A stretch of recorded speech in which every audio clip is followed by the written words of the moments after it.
আজি বনাবলৈ গৈ আছোঁ কাঠআলুৰ সৈতে মাছ।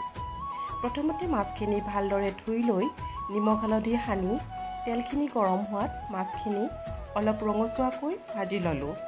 এতিয়া কাঠআলুখিনিৰ বাকলি গুচাই সৰু সৰু টুকুৰা কৰি প্ৰেছাৰ কুকাৰত পানী অকণমান দি বইল হ'বৰ কাৰণে উঠাই দিলোঁ আৰু লগতে পিঁয়াজ আৰু বিলাহীখিনিও সৰু সৰুকৈ কাটি ল'লোঁ।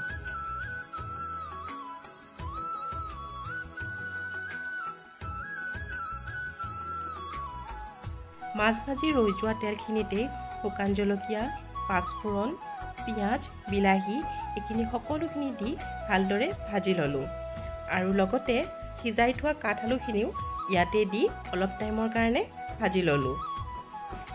কাঠআলু সিজোৱা পানীখিনি ইয়াতে দি দিলোঁ আৰু উতল অহাত মাছখিনিও ইয়াতে দি দিছোঁ।